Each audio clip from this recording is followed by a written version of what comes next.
Welcome to another episode of Game Theory, the #1 MMA DFS prep show in all of the land. I am your host, M.O.N.K, aka the Monkmatician, and in this very episode, we've got UFC Vegas 74 after the week off, which is a fairly decent card to come back to, get us started for the month of June.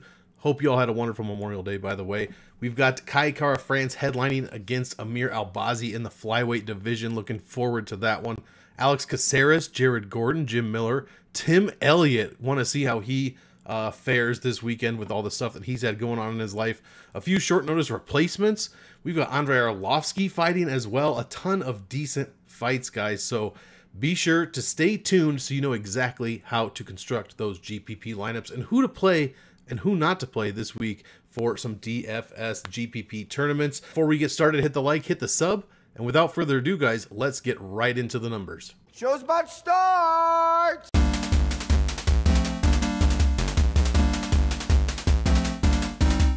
Fight number one, we've got Maxim Grishin at $8,800 going against Felipe Lin's $7,400. Before we get into the numbers, guys, a quick breakdown at the very top and bottom of the screen. You've got the gentleman, or the fighter, I should say, career records. AWI's Ass Whoop Index, their pro record up top, UFC record, which in this case is highlighted for Maxim Grishin.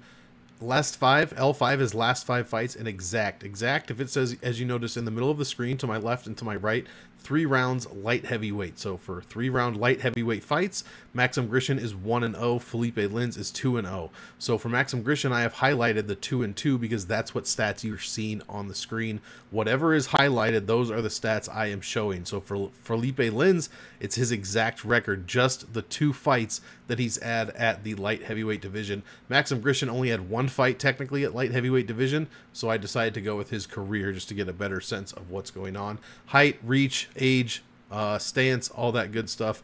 Let's get into the numbers. Overall pacing for Grishin, 2.39. He's barely outscoring his opponents here per minute. At distance, 2.5 points a minute is what Grishin's scoring, and he's allowing 1.12 back at him. Inside the distance, not good. 1.3 is all Maxim is scoring, and he's allowing 3.27 back at him. When he wins, only 82.5 points, but when he loses, he's only allowing 67 on average. Ceiling is not even 100 points. Floor is decent, very good at 51. 63% of his total DraftKings points come at distance, rather.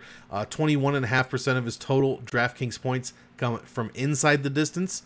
Bonus points 50 on average when he does win. No wins over 100 points yet, so no wins in triple digits. That is definitely something that is a red flag, and it's literally red flagged on the screen here. Takedown defense is just 67%. Spends only 40% of his total fight time inside the distance and controls less than 30% of that fight time. Has a good strength of schedule at 73. You want this number to be about 70. Any less is a little questionable. Any more is very good.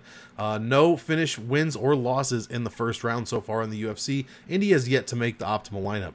Felipe Lins on the other side, his pacing is fantastic. Overall scoring 5 points a minute in his 2 3-round light heavyweight fights. 2.64 points a minute is all he is allowing at distance, almost doubling up his opponent, and inside the distance, more than doubling up his opponent. 5 points a minute to less than 2 points a minute. Scores 112 when he wins and has no losses at the division. Very high ceiling. 45% of his total DraftKings points happen at distance, 46.5% inside the distance, so a very balanced fighter there. 72.5 points, bonus points per win on average. I know it's only 2 wins, but still, that is a very, very good average. One of those wins, well over 100 points. Has 100% takedown defense, but that's why I put the number here next to it so we know he's only attempted, or people have only attempted 1 takedown against him, and it did not get completed. So that's the 100%. A lot of people just put 100% up here, including myself, before this episode. But we don't know, that could be 60 of 60 he's stopped. In this case, it's 1 of 1. So you kind of get a sense of exactly what that 100% means. Spends 46.5% of his total time fighting in the distance. And unlike Maxim Grishin, Felipe Lins controls 75% of that control time. That is a huge difference here. Has a low strength of schedule, just 66. 1 round 1 finish so far at the division, and he did make the optimal lineup in that fight. I should have mentioned he is 2-2 Felipe Lins in the UFC and 2-0 at 3-round light heavyweight fights, which is the stats we are looking at. I've highlighted some of the most important ones on the screen Green is obviously good. Red, obviously bad. Honestly, I like the dog here. Like, Grishin has been impressive in his fights lately, but for DraftKings, he doesn't offer much of anything. His ceiling, which for Felipe Lins is 132, isn't even 100 points for Maxim Grishin. So give me the upside of Felipe Lins at $7,400. He's been looking great at light heavyweight. Granted, he hasn't been fighting anyone, but still, I like Felipe Lins' chances, and I do like this fight for DraftKings overall. I will have some Lins, and I will have a little bit of Grishin, but definitely not as much as I will have Felipe rostered.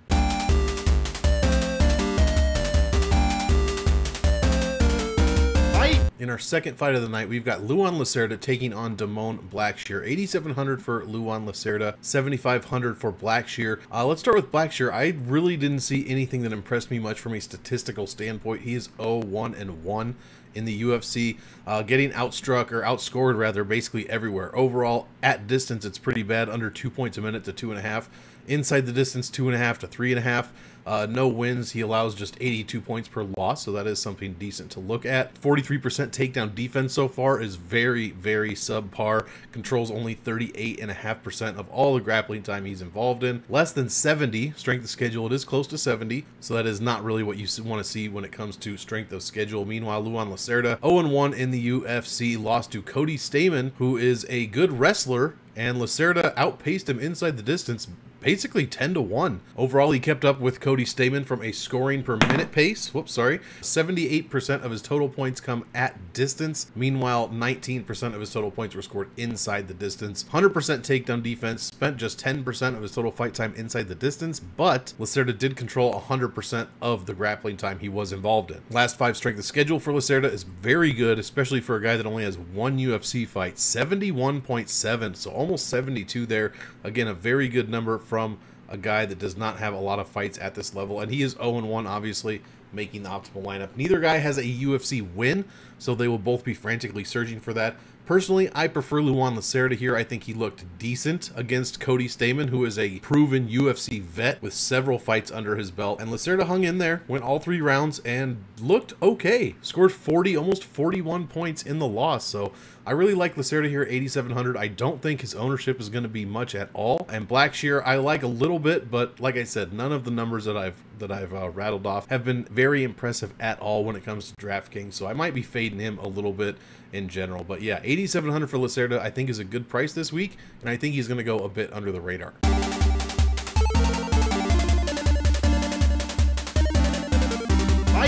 And here we have Elise Reed taking on Jin Yu Frey in the third fight of the evening. Elise Reed, 8,600, going against Frey, 7,600. I like Reed overall to get the win, but I will be fading this fight on DraftKings. I'm sure a million people are going to tell you that exact same thing every week. This is probably the hot button fight to fade overall. It's the very easy fight to fade. So if you're contrarian, you're probably leaning Elise Reed or, you know, maybe a little Jin Yu Frey. But yeah, I'd be hard pressed. I mean, these numbers, nothing is jumping off the page, guys. We'll just kind of go through this really quickly. Let's get my adverbs correctly. Elise Reed getting outscored overall. At distance, she's outscoring her opponents by 0.5 point per minute, but inside the distance, it's not even close. Almost 3-1. She's scoring just 76 points per win over her 2 UFC wins at the weight class, and has one of the lowest ceilings on the entire card at 82. 41.5% of her total points coming at distance, 35.5 coming inside the distance. And if you look carefully, some of you are probably like, those don't add up to 100. Where's the rest? The rest is non-significant strikes, guys. Those play a huge part, and the more non-significant strike, the higher the percentages of non-significant strikes when it comes to DraftKings points scored. I think it correlates with, you know, a higher and higher DraftKings points overall. Someone asked me last week how Mackenzie Dern scored so well, and then she went on to score 150 points after that. It's tons of non-significant strikes. Merab is another one, notoriously high scorer, lands a gazillion non-significant strikes. So all those rabbit punches that land, they all add up. 0.2, 0.2, 0.2, 0.2. So anything that doesn't add up to 100 here is non-significant strikes, and those go a long way in telling how your fighter is going to score overall. So here, Elise Reed, 41.5% plus 35.5%. We'll call that what, 80%, basically? Wait, I'm not doing that. It's 41, 42. We'll call it 42 plus 35. That's 77%, so there's still 23% out there. Those are all non-significant strikes, guys. Those usually add up. However, in Elise Reed's case, only 82 points ceiling, so it's not really happening for her, but for some fighters, it does work out that way. 47% takedown defense, not good. 67 last 5 strength of schedule, not good. Controls only 23% of all grappling time she's involved in, and is 0-4 as far as making the optimal since 2021. Jinyu Frey's numbers somehow worse in several categories, getting outscored from absolutely everywhere, even at distance, and she's supposed to be the striker. Only 68 points per win compared to Elise Reed's 76, and an 72 point ceiling, so 10 points lower than the extremely low ceiling of Elise Reed. 54.5% of Jinyu Frey's total DraftKings points come at distance. Again, 30 bonus points per win, so both of these women, decision, that's it. That's all they get when they win. Has a very good takedown defense. Jinyu Frey allowed only 3 out of 27 attempts, 89%. Controls 53% of all the grappling time she's involved in. Has an extremely poor last 5 strength of schedule, 62.66. You want this number, like I said, to be closer to 70. She has been finished once in the first round, and also, much like her opponent, 0-4 as far as making the optimal lineup. So 0-8 combined optimal, 2 of the lowest ceilings on the entire card. I completely understand why everyone would tell you guys to fade this fight, and I am going to echo that sentiment. I could not, in a good conscience, tell you to play this one. It would be an anomaly if either woman scored even 90, 95 points. That would be off the charts. And even then, if Frey put up 90 at 76, that's not even a guaranteed optimal spot, you know, like it maybe would be at 6,900 or 7K or 71K. So I hate the salaries here. I hate the DraftKings upside, which is non-existent, and I will be fading this fight overall. I don't even want to be around anymore.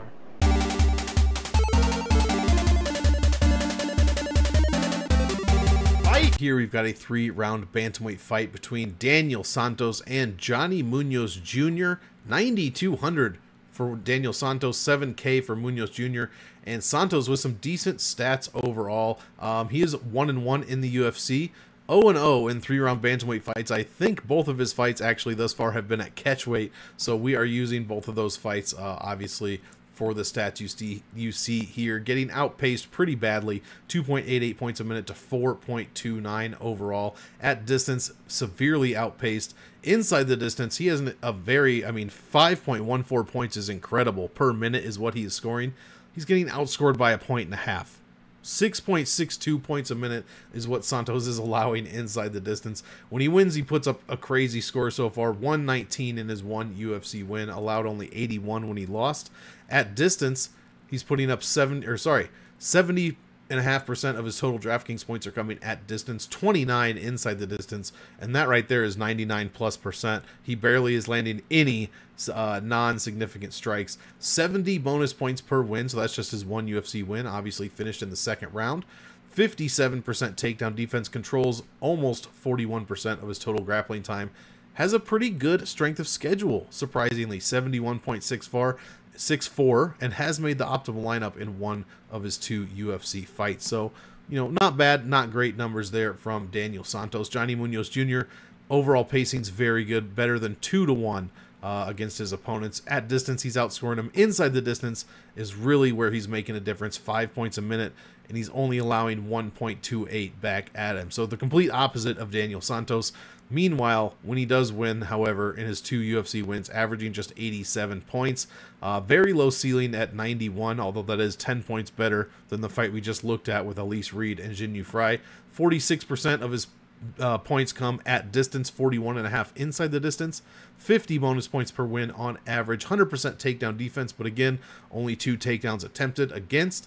Controls 75% of all the grappling time he's involved in. Again, another fighter with a strength of schedule over 70. We rarely see that in the prelims, to be quite honest. His one loss, he did get finished in the first round, and he has yet to make the optimal lineup, does Munoz Jr. 0-3 since 2021. He is 2-1 at the weight class. Who am I picking? Man, I really don't know. I think I'm leaning Santos here. I'm excited to see what he can do. At 9,200, he really could pay off that salary, and Munoz has shown propensity to be put down early, even if it's just once. So I do like those odds. I like this fight for DraftKings, to be honest, even though Munoz's ceiling is not really what you would like it to be. He does score a ton of points inside the distance, and Santos allows a ton inside the distance. So I think one of these guys, no matter what happens, could score well when it comes to DraftKings. So I do like this fight. I will be rostering both sides, but I think I'm picking Santos for the win here, and I probably will have more of him rostered than I will Munoz, even though he's significantly more expensive.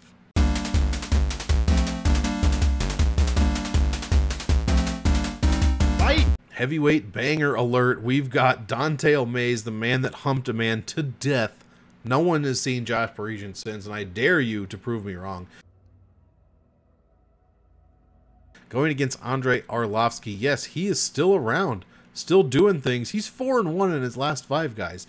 Dante Almaze, the favorite here, 8,500. Arlovski, 7,700. Let's start with Arlovski. Why not? He is 0-6 as far as making the optimal lineup since 2021. 0-6.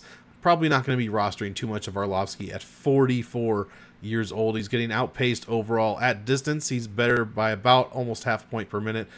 Inside the distance, it's not good. 2 points a minute, getting 3.5 scored back on him. 80 points per win, and this is over 19. Oh yeah, he's 19-11 in 3-round heavyweight fights. So a gigantic sample size here from Arlovski, and over those 19 wins, he is averaging just 80 points per win. 107 in his ceiling, so just average for the card, I would say. 69, almost 70% of his total DraftKings points come at distance, just 22% inside the distance. 51 is his bonus points average per win. That's the best number I could find on this whole list. I got nothing here, guys. Absolutely nothing. I mean, 80% takedown defense is pretty good, no doubt, but he only controls 30% of the grappling time he's involved in. Has a very poor strength of schedule. He's fighting guys like Vandera and Chase Sherman and whoever else. 67 strength of schedule. Again, 0-6 optimal. Dante Almaze has made the optimal lineup just once, but still he has made it. Getting outscored overall at distance and inside the distance. Has a decent ceiling at 124, I believe, because he humped a man to death. I think you might get extra points for DraftKings on that. I probably should look, and I should have added that to the stats here. Scores more of his points inside the distance than he does at distance, so that is something to think about. But we're at about 20% non-significant strikes there, so always the potential for a big score with that, you know, 20 with just throwaway shots really adding up. 37.5 bonus points per win. One of his 2 wins, and he is 2-4, I should mention, in the UFC and in 3-round heavyweight fights. 2-4. One of those 2 wins, he's put up 133% takedown defense. People have landed 10 of 15 takedowns against him. Spends 52% of his fight time inside the distance. Controls 44%.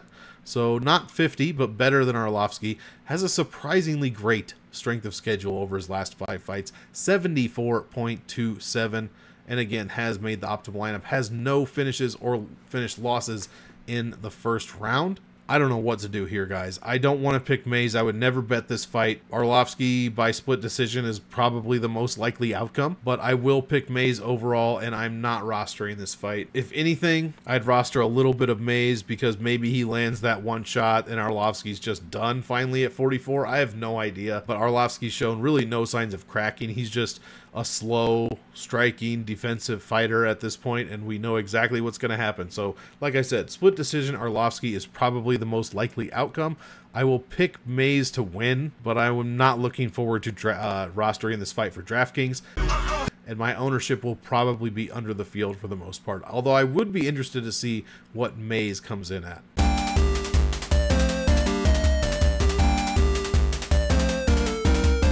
John Castaneda taking on M.O.N.K. Gafurov. 8,400 for Castaneda. We finally got salaries for this fight. This is what took this video so long, is waiting on this fight. For some reason, DraftKings decided not to release salaries, even though we've had this matchup in stone for almost a week now. Castaneda 8,400, Gafurov 7,800.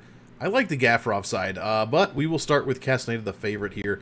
Outscoring his opponents by, 0.15 points per minute. At distance, it's the same thing.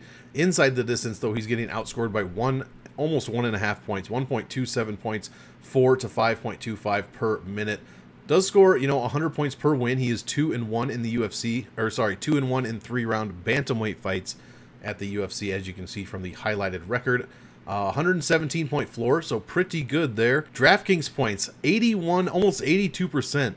of all points scored from Castaneda come at distance. If that tells you anything at all, that is a huge number, and obviously he does not like to be inside the distance. The amount of bonus points per win he scores is very respectable. 67.5 is a huge number, and one of those 2 wins he did score triple digits. Just a 60% takedown defense, allowing 2 on 5 attempts. Has spent less than 10% of his total fight time fighting inside the distance, but did control 66% of that time. That is a very respectable number. Has basically a 70 strength of schedule, so just where you would like to be at the bare minimum. And that 1 finish win was a round 1 finish win, which we are looking for when it comes to DraftKings. Did make the optimal lineup, and his numbers are okay, nothing great, but he does have the triple digit average over his 2 fights and the 67.5 points for bonus, which we really like. But he does not have the inside the distance pacing that we want. He gives up way too many points there, and he does not spend as much time there as he probably should. He hates being there, it seems like. Here we have M.O.N.K Gafurov, 3.77 points per minute, allowing just 2.87. He only has 1 UFC fight. He is 0-1 in that fight. Actually, it's a Dana White Contender Series fight, I believe. Is this the Enhelliger fight? I can't remember. Either way, we've just got 15 minutes, basically. I think it's 15 minutes of stats to go on. At distance, Gafurov did not look good, but inside the distance, 4.25 points a minute, allowing less than 2. The opposite of Castaneda, where Castaneda had 82% of his points coming at distance. Gafurov had 78.5% of his points come inside the distance. Very important distinction there. Spent 70% of his total fight time fighting in the distance, controlled 73% of that total grappling time. Has a better strength of schedule by 2 points over the UFC fighter John Castaneda, which is very surprising. So yeah, I am looking at the Gafurov side here. The main stat that I'm looking at and why I'm rostering a lot of Gafurov this week compared to Castaneda, who is the favorite, is the inside the distance pacing. If Gafurov can get any kind of takedown game going, any kind of wrestling game and control time game going, I don't think Castaneda is going to react to that very well. It's been shown in the past that he does not react to that very well, allowing well over 5 points per minute, like I said, inside the distance. So that's the kind of the angle I'm looking at here. I like Gafurov a lot. At $7,800, I think his salary is fantastic, and I will have him in a bunch of lineups this week.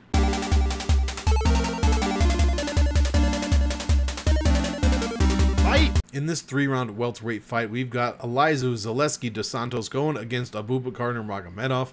Let's start with Nurmagomedov, guys. 7,900. He is 2-1 in the UFC, outscoring his opponents by a point a minute. At distance, it's about 0.7 points a minute. Inside the distance, he's scoring 2.86 while allowing just 1 point per minute. Fantastic stuff there from Nurmagomedov.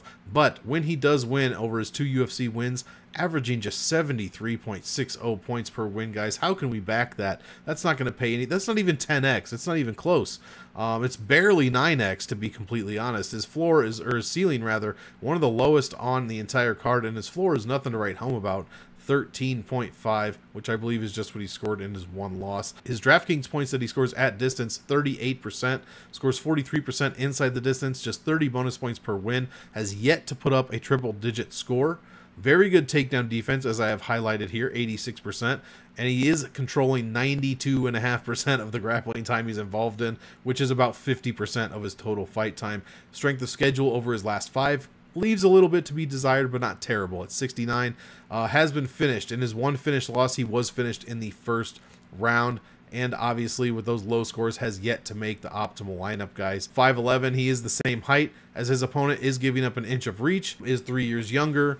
But man, this is going to be a tough one here. Let's see what Zaleski has to offer. 8,300. He is 9-3 in the UFC, getting outscored overall. At distance, he's outscoring his opponents, but inside the distance, he's getting outscored by 0.8 points per minute. Again, a very low DraftKings points per win number here, guys. This seems to be a theme with these fighters on this card so far. 82.5 points, not even 10x overall. And this is over 9 UFC wins, so not exactly a small sample size. Has less than a triple-digit ceiling. 58% of his DraftKings points have come at distance, 38% inside the distance. Scores almost 50 bonus points per win. That's only highlighted because I could barely find anything else to highlight, and I felt bad. Only 2 of his 9 wins have come over 100 points. Has a very poor takedown defense of 62%. Zaleski controls 44%, almost 45% of all the grappling time he's involved in. Very good strength of schedule, one of the best on the card at 76. 2 of those 9 wins that I did mention were over 100, probably were these same 2 that he finished in the first round. Has never been finished in the first round and has yet to make the optimal lineup. I really don't know who to pick for this one. I'm probably going to pick Abubakar Nurmagomedov, get some salary savings. I get some takedown upside. But as far as scoring goes, these guys, according to the numbers, you know, neither of them score very well at all. Neither of them are even coming close to paying off their salaries, not even close to 10x. So possibly a fade opportunity here at the 83,700. I bet you this fight in particular, a lot of people are going to be filling in their cards. They're going to get 5 people rostered, and they're going to have 83, 84, 8,500 left over, and they're going to just put in one of these guys from their fights. I think they're going to be a bit overowned for what they're showing, and I think we can get away with a bit of a fade on this one. So give me the fade overall for 8,300 and 7,900. The pick is going to be Abubakar Nurmagomedov.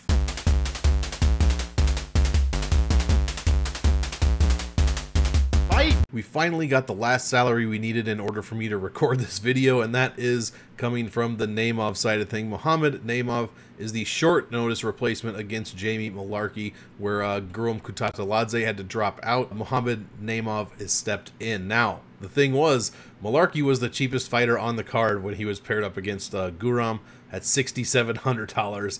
Now he is a minus 500 or more favorite against a guy named Naimov, who has no UFC fights at all to speak of, and he is $6,500. So the lowest value on the card, technically, kind of, if you think about it a certain way, now became the highest value on the card. Jamie Mullarkey is basically what they call a free square now, meaning that if he wins, he's basically going to be on the optimal lineup because his salary is so cheap. Now, I think he probably will win. This is his second fight in a row with a short notice UFC debutant replacement. And Naimov 8-2, I believe. Yeah, professionally 3-2 in his last 5, with 3 KO TKO finishes in his career. 3 submission finishes, and he is 2-2 in decisions. This is an established UFC guy, though, in Jamie Mullarkey. I think he's probably most likely going to have no problem going against Naimov. You can take a look at these stats if you want. Naimov does have 1 Dana White Contender Series fight. It was a few fights ago. I do believe he's had a few fights since then. 25% takedown defense. His last 5 strength of schedule, the lowest on the entire card, I do believe, at 58.21. That is an extremely low number. Controlled only 26% of the grappling time he was involved in that DWCS fight. Got outpaced everywhere, blah, blah, blah. Meanwhile, Jamie Mullarkey, 4-3 in the UFC, 4-3 in 3-round light heavyweight fights, outpacing his opponents, tied with his opponents as far as pace goes at distance, but inside the distance, 5.5 points for Mullarkey, allowing just 3. Very impressive number there. Has an extremely high ceiling of 120. Let's see here, 61.25 bonus points on average per win over his 4 UFC wins at the weight class. He controls 78% of the total grappling time that he is involved in. Strength of schedule is not great, 65, round up to 66 if you'd like, but we're still 7.5 points better than Naimov, as you would expect. And last but not least, Jamie Mullarkey does have 1 win in the first round and has made the optimal 2 out of 5 times since 2021. Guys, I'm with everybody else here. How could you not play Mullarkey? Basically, you have to play this fight, in my opinion. The winner, as long as they score, what, 80 points, is basically a guarantee to make the optimal lineup. So I will have close to 100% on this fight. If you don't, you're really just risky not having the nuts lineup. Because if Mullarkey, the average fight, let's see, for 6,500, it has made the optimal lineup twice, I do believe. Average DraftKings points per win for that salary is 80. I think it's 79 and some change. Another way to look at that is the 6,500 only has to score 79 and some change to make the optimal lineup. So that is not a very high number at all if you know anything about DraftKings. And so chances are one of these guys will make the optimal lineup. That said, or sorry, the last thing I'll say is these unnatural salaries that do not add up to $16,200. We've seen that 22 times since 1/1/21. 18 times someone from those fights has made the optimal lineup, which is 82%, and 15 of those times someone has scored over 100 points. They have a 100% optimal rate, guys. The more expensive salary is 15-7 in these fights, and this one is about as low salaried as you can get. I think the total is, what, 13,200 if I can do the math quickly off the top of my head. So 3K of savings. You got to play one of these guys, and you'd be a fool not to play Mullarkey. You'd probably be a fool to not play a little bit of Naimov either. I'm not completely counting him out, but I'm going with the established UFC vet here at the extremely low price of 6,700, while he is close to a 600 or minus 600 favorite at this point.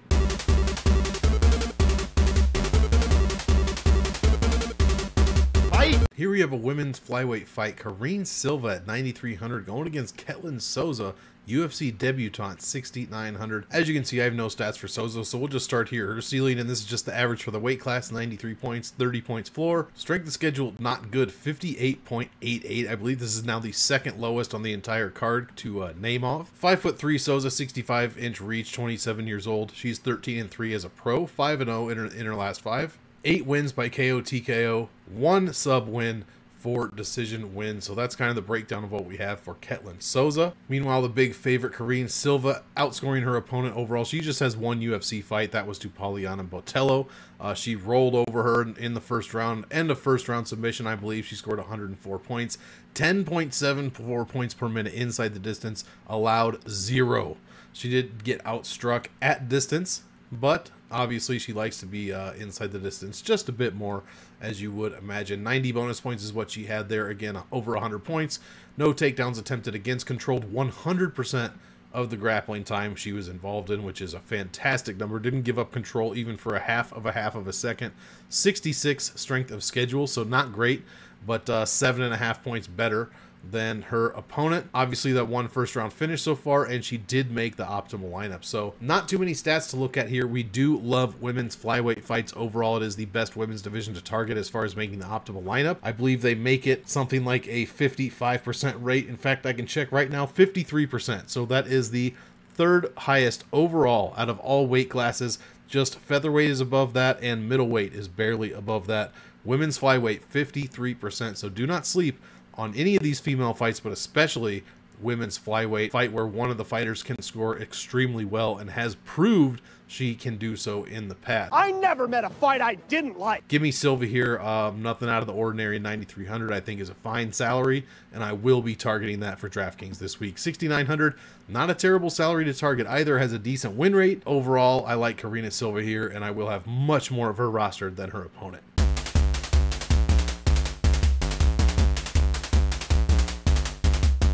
And here we've got a nice flyweight fight between Tim Elliott and Victor Altamirano.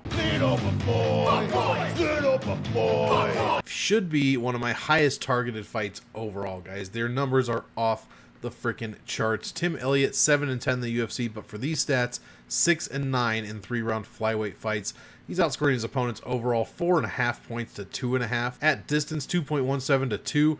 Inside the distance, 5.5 points, allowing just 2.5 back at him. Over his 6 wins at the weight class, 117.7 is what he is averaging, Mr. Elliott. The highest ceiling on the entire card by far, 147 points, and a pretty decent floor as well at 47, almost 48. 25.5% of his DraftKings points come at distance, 56.5% coming inside the distance. But all those 6 wins, all decisions, guys. Only 30 bonus points per win. 3 of those 6 wins he has put up triple digits. Has a 66% takedown defense. Spends 46, almost 47% of his time fighting inside the distance. And does control 63% of that time. So very good number there. Has a respectable strength of schedule at 72.6. No finish wins, obviously. And has been finished in the first round 3 times at the weight class. 33% of those 9 losses are round 1 finish losses.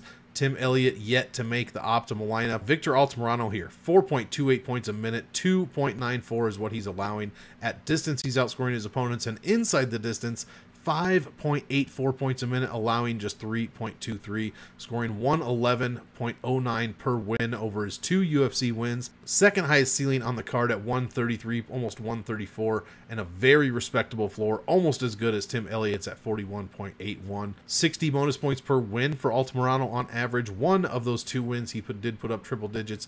80% takedown defense, allowing just 3 out of 15 attempts. Controls 82, almost 83% of all the grappling time he is involved in, so 20% better than Tim Elliott. 69 strength of schedule, so a few points worse than Elliott, but in that 1 finish win that Altamirano does have, it was in the first round, and Victor has made the optimal lineup in 2 of 3 UFC fights. I think the upside is fantastic for Victor Altamirano here at 7,200. Personally, I think Elliott is getting older. He hasn't fought in 451 days, so about a year and what, 3 months basically. 9K, so way over his average salary of $8,060 over his last 5, almost $1,000 more expensive. Meanwhile, Altamirano, 633 under his average salary so far in the UFC. The upside is here for Altamirano. Everyone's saw Mackenzie Dern going through her divorce and just absolutely working Angela Hill, and they're all saying that Tim Elliott's going to do the same thing because he's going through a divorce. How do we know this isn't JP Bays version 2? How do we know it's Mackenzie Dern version 2 and it's not JP Bays version 2? How do we know this? He's 36 years old, Tim Elliott. He's been around forever, and he hasn't not looked great recently. I mean, he looked decent against Tagir Ulanbekov. I did actually pick him in that fight, but he was a huge underdog, plus 200. Lost to Nicolau, beat Jordan Espinoza and Ryan Benoit in his last 2 before the Ulanbekov. So, I don't know, man. I'm leaning Victor Altamirano. Everyone says he's sloppy, has no cardio.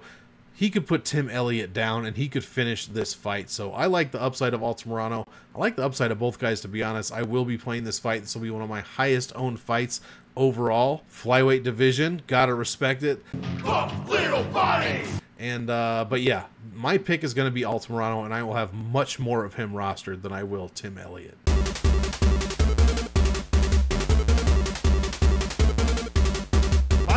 And here we've got Jared Gordon, $9,100, almost $1,500 more than his average salary in his last 5, going against Jim Miller at $7,100, $800 cheaper than Jim Miller usually is. Let's start with the Miller side in this 3-round lightweight fight. He is 20-14 in UFC 3-round lightweight fights, getting outscored overall 2.5 to 2.86. At distance, it's pretty even.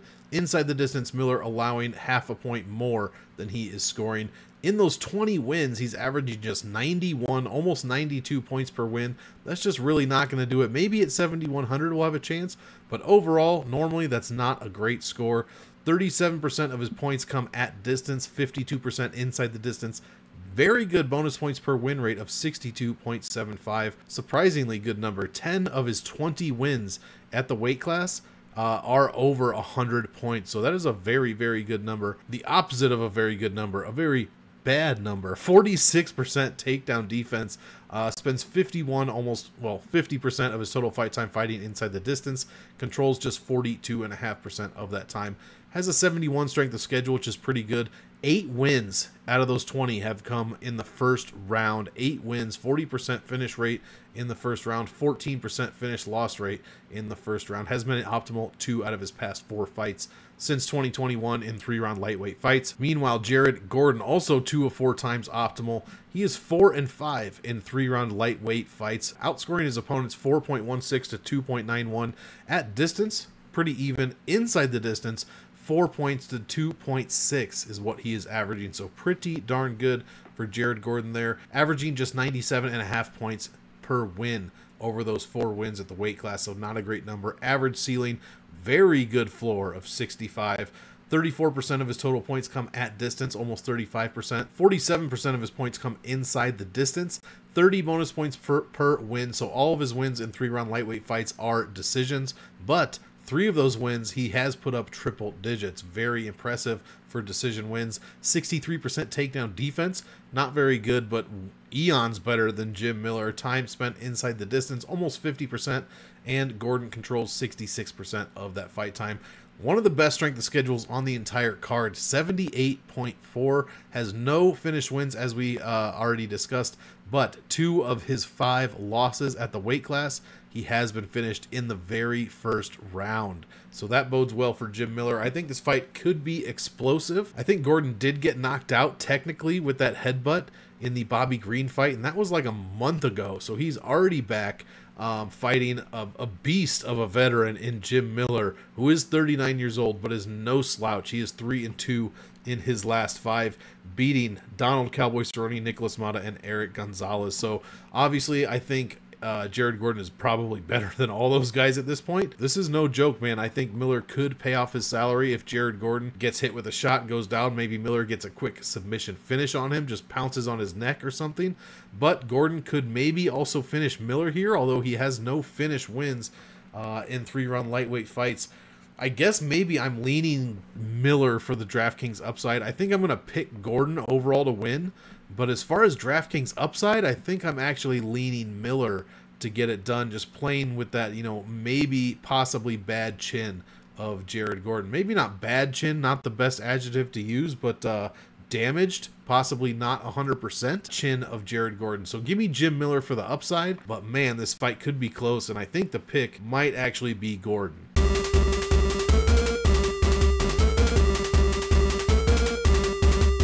Co-main event of the evening, we've got Alex Caceres at 8,900 taking on Daniel Pineda 7,300, 3-round featherweight fight. Alex Caceres 8,900, 9-6 in 3-round featherweight fights. Overall pacing is pretty even with his opponents at distance, almost a point better inside the distance. 2.69 is what Caceres scores. Allows over 4 points back at him, so not a very good category there. Scores only 87.6 points per win on average over his 9 wins, and he does have a 105 point ceiling, almost 106 if you round up, so pretty average overall for the card. 64% of his total DraftKings points come at distance, 31% inside the distance, averaging 45.5 bonus points per win. In 3-round featherweight fights, 3 of his 9 wins, he has put up triple digits. Has a pretty poor takedown defense of 65%. Controls just 32% of all the grappling time he is involved in. Okay, strength of schedule, we're almost at 70, just a hair under. 1 win, he did finish in the first round. Meanwhile, 2 of his finished losses have come in the first round. So could be pretty volatile first round here, especially fighting a guy like Daniel Pineda, who is coming off of a first round win. Caceres, lastly, 2 of 4 times optimal since 2021, and I don't mind his chances here. I love this fight overall for DraftKings. Daniel Pineda, 7,300, overall pacing getting outscored by a point per minute, 0.6 points per minute at distance, almost a point and a half he's getting outscored inside the distance. DraftKings points per win, however, when he does get it done, he is 4-5 in 3-round featherweight fights. Almost 105 points per win, guys. 37-point floor, not too bad. 48% of his points coming inside the distance. Bonus points per win for Daniel Pineda in his 4 wins. 85 points per win. That is an incredibly high number, and I believe it's the highest number on the card. All 4 of his wins have been over triple digits. 51% takedown defense, controls just 38% of the grappling time he's involved in. 61 last 5 strength of schedule, not a good number at all. 3 of his 4 wins are round 1 finishes, and 1 of his 5 losses is a round 1 finished loss. Lastly, Pineda has made the optimal lineup in 1 of 1 fights since 2021. There is upside coming out of our ears as far as this fight goes for DraftKings. I mean, what needs to be said? Pineda is a first round finishing machine. He's a triple digit scoring machine, and it's seemingly optimal lineup machine at these numbers and at this salary of 7,300. If he gets a win, he's almost guaranteed to be on the optimal. And if he scores, you know, and when he does win, he puts up triple digits. So if he puts up triple digits at 7,300, it's basically a 99% chance that he will be on the nuts lineup. Caceres on the other side, I think he has a great chance of winning this fight. He has made the optimal in 2 out of his past 4 fights. Either guy could score very well in a win. This is probably my 2nd highest owned fight, and I will have plenty of both sides of this one rostered. I actually like Caceres for the win. I will have much more of him rostered than Pineda, but $7,300 for a guy whose path to victory is round 1 finish and who's proven that's basically what he does when he wins, I will definitely be rostering, you know, 20-30% minimum of Daniel Pineda, and I would suggest you do the same. You don't want to miss out on that. Yes, he probably loses this fight, but you don't know that. Caceres has been around forever, not much younger than Pineda, and anything could happen in this one. So give me both sides, but I like Caceres for the win. Pineda probably has the much higher DraftKings upside, though.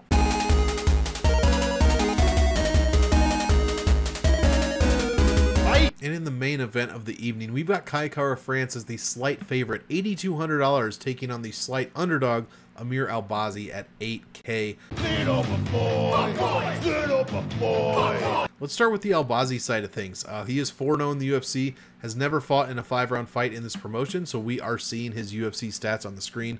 That's why this number, again, is highlighted on the bottom. 1 knockout win so far, 2 sub wins, and 1 decision. Ass whip index 17, which is very, very high. Love to see it. He's outpacing his opponents over 2-1 at distance, over 1.2 points per minute. Inside the distance, over 4-1, 4.2 to 1.04, scoring just 97.08 points per win over these 4 wins. You'd really like to see it a bit higher than that, even at 8K. That would really go a long way in cementing your spot on the optimal lineup. 63.75 bonus points per win, very good number, one of the higher numbers on the card. 2 of his 4 wins at the promotion have been over 100 points, so hopefully we can get a third one here. And a 50% takedown defense, not great, but only 4 have been attempted against him in 4 fights. 42% of his total fight time spent fighting in the distance, controls 82% of that grappling time. Fantastic number, especially in this matchup, as we will learn. Last 5 strength of schedule is basically 70, but it's just under. I couldn't find any other numbers to highlight red here, so I'm trying to make it even a little bit. But I love Albazi's numbers. Has made the optimal lineup in 1 out of his past 3 fights. And 2 of his 4 wins are round 1 finish wins. So we love to see that. Almost 100 points per win. We'd like that to be a bit higher, but inside the distance pacing and the grappling time percentage looks fantastic. Meanwhile, Kai Kara-France, 8,200, as I mentioned before. He is 7-3 in the UFC. Only 1 5-round flyweight fight, so we are looking at all 10 fights as far as statistics go on the screen.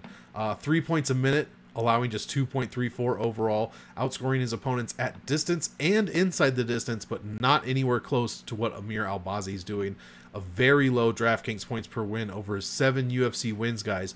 Kai Kara-France is averaging just 85.5 points per win. That is barely 10x and not going to get it done at this level for sure. Ceiling of 110, which is about average. Let's see, 70, almost 71% of his total DraftKings points come at distance, 23% inside the distance.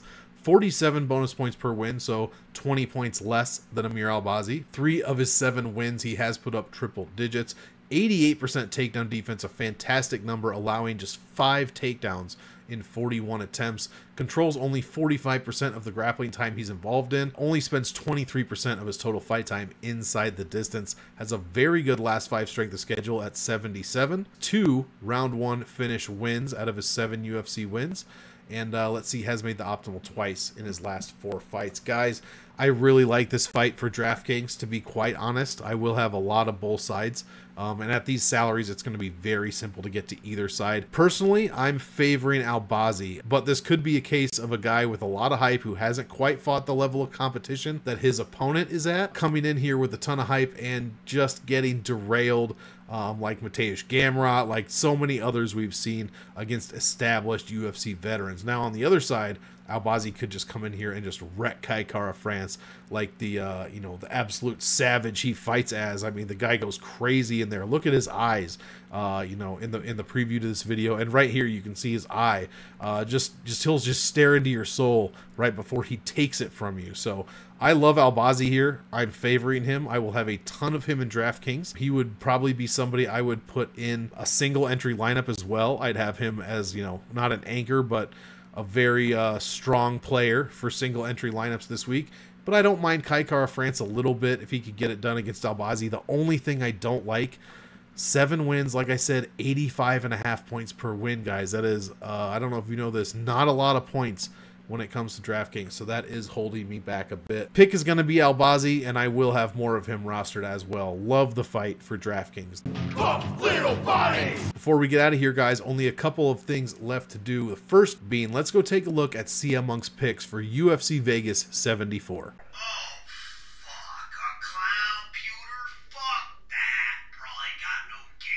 All right, guys, if you made it this far, here are M.O.N.K's picks for UFC Vegas 74. Last week, he went 7-12, 58%. Year to date, he's 128 out of 202 for a very respectable 63.37%.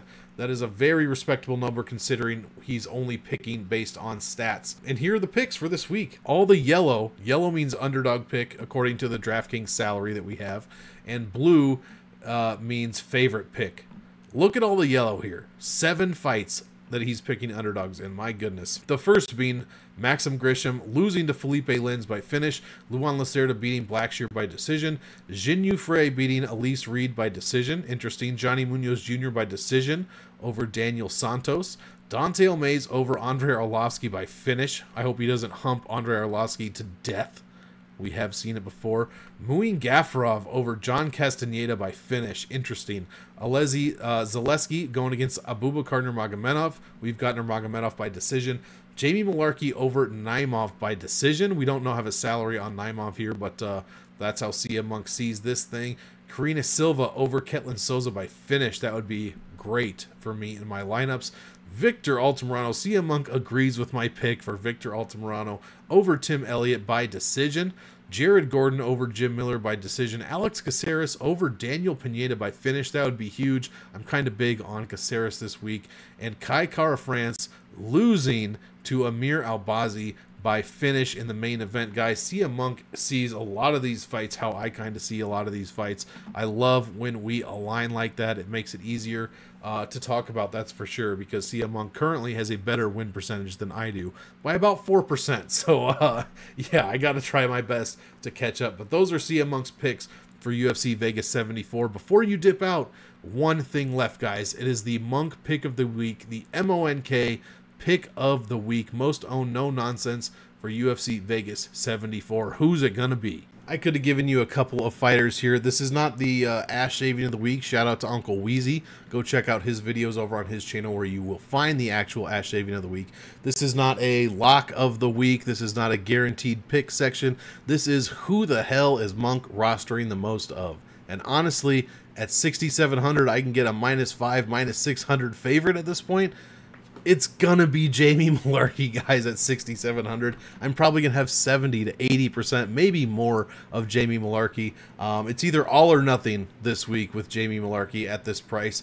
We're either gonna get tremendous value or we're all gonna look like fools when Naimov comes out here and wipes the floor with him. That said, I like Jamie Mullarkey to win. He's the established UFC vet. He scores very well when he wins overall, almost 120 points per win over his 4 wins at the weight class. And yeah, guys, he's the second cheapest fighter on the card with the highest odds value on the entire card as well.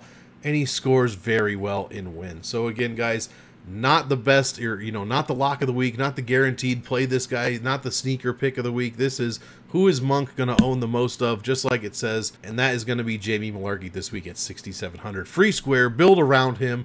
You can get a ton of different lineups this week, guys. Best of luck, and let's get you on out of here. Thank you guys so much for joining me for my video, Game Theory UFC Vegas 74. I hope it helps you construct those GPP lineups, and maybe even some cash advice was in there as well. Bottom line, I really hope you guys make some money this week and enjoy the fights. We had 1 week off, and everybody bitches about cards from here, from time to time. But I think with those week offs, nobody really enjoys that. So we're glad to have fights back no matter what it is. And we've got a decent card here with UFC Vegas 74. So thanks again for sticking around. Hit the like, hit the sub before you get out of here. And as usual, I want all of you to enjoy the fights. So enjoy, and we will see you in the next one.